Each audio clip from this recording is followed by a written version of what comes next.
Bismillahirrahmanirrahim. Assalomu alaykum va rahmatullohi va barakatuh. Hamma do'stlarga va ham birodarlarimizga va ham opalarimizga, ukalarimizga va ham sevgili va buzurgvor akalarimizga ham salom arz qilaman. Va hamzamon muborak Ramazon oyini en son 10 kuni içerisiga biz ham bir haftadan sonra inşallah Eid Ramazondir. Undan kelmadan avval hammalaringizga qutlayman. Va hamzamon ham Navruz va ham chorshanba suri va ham bu bayramlar, Ramazon, Laylatul Qadr ko'p muborak bir oydir. Cenab-ı Allah hammalaringizni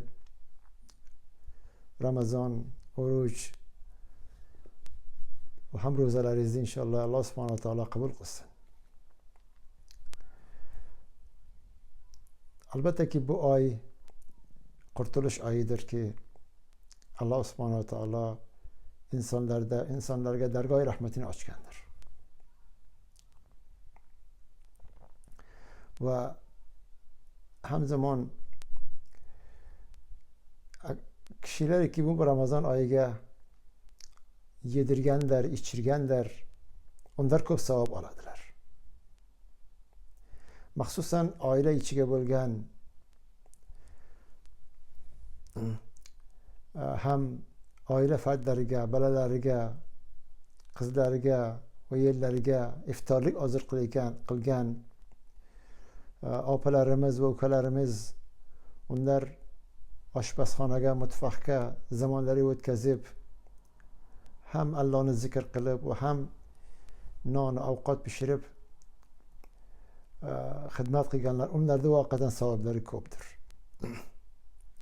Cenab-ı Allah onlardan razı bo'ladi inşallah. Va buning yoniga ham albatta ki bu Ramazon oyiga insonlarni ham ibodat bilan mashg'ul bo'lgan hamzamon bir fursat oyidir. Ki borga ham insonlarga yordam qilish.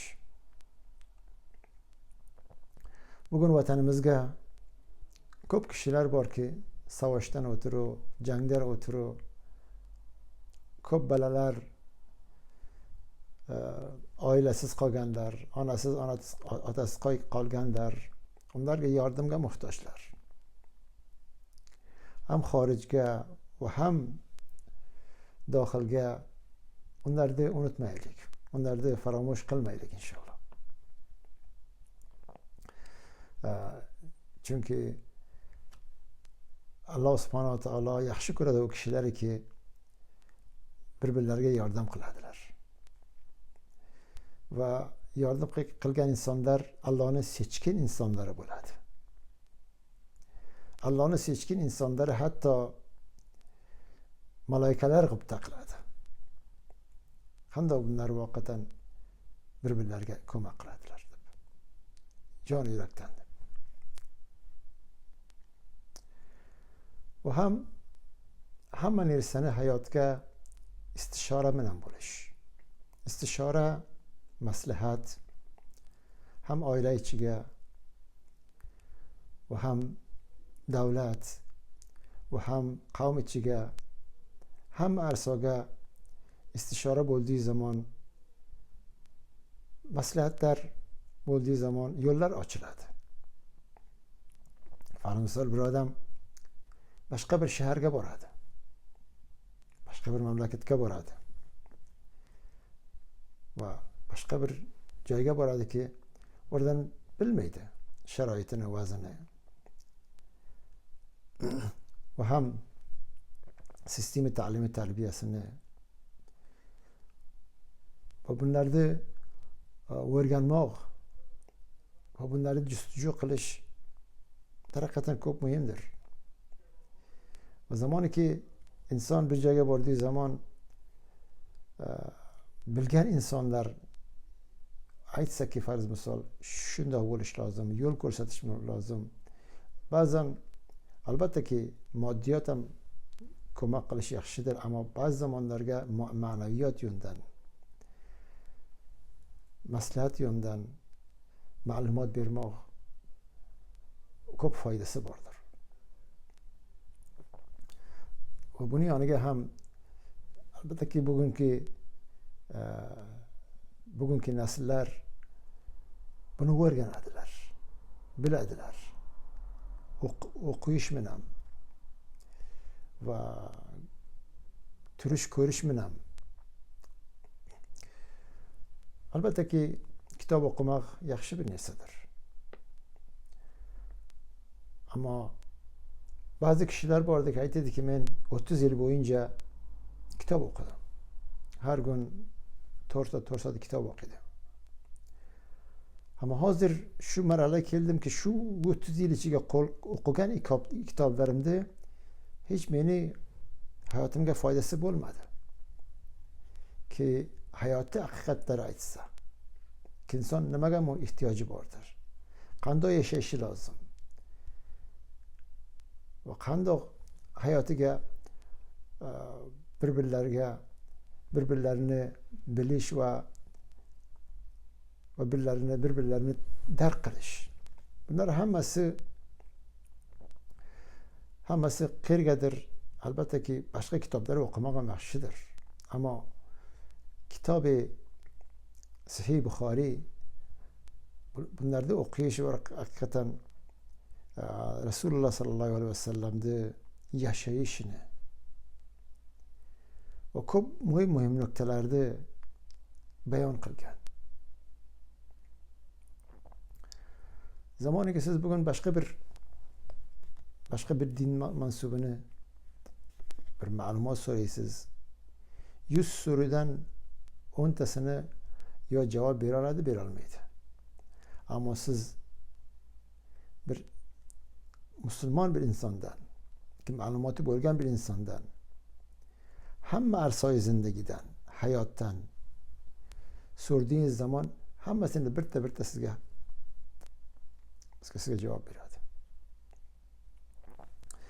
Va ham ba'zi albattaki o'qimoq aynı zamanda bilish ham yaxshidir. Tamam, aytganim yanoqki, ba'zan bo'ladiki, inson olim bo'lgan inson boshqa joyga borib talaba bo'lish mumkindir. Ya'ni bu tarix uni ko'rsatgan. Va buning yoniga ham bir inson bir rishtaga yaxshi vorid bo'lgan, undan ma'lumot olgan, en ust tabaqaga yetishib, undan so'ng boshqa bir rishtaga borib talaba bo'lganlar, mudarris bo'lganlar, shogird bo'lganlar. Va hamzamon buni avvaldan aytmoqchi edim ki, bugun hamzamonki muborak Ramazonga yordam kunidir. Ham G'azza xalqini unutmaylik. G'azzaga bo'lgan insonlar bugun haqiqatan bu Isroil mujrim bir mamlakat.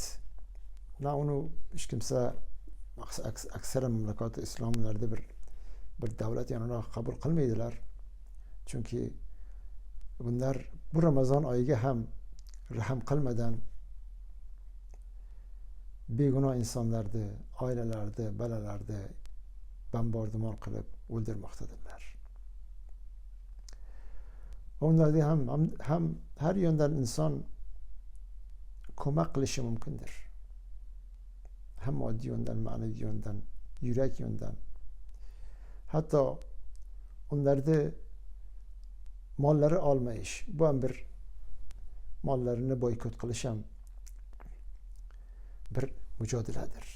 Ularga, G'azza xalqiga duo qilish ham bir mujodiladir. Ularga yurak inson hozirda bo'ldiği zaman onun için Allah'a yalvarış ki bugün İslam milletini tekrar ayağa to'xtatib va o'zlarini difo qilish, va bu vaziyatga keltirmas uchun Allohdan bu Ramazon oyiga duo tilash. Ki biz bu millatni, bu ummatni Alloh subhanahu tekrar en oltin dönemini ve tilla dönemini yaşasın inşallah.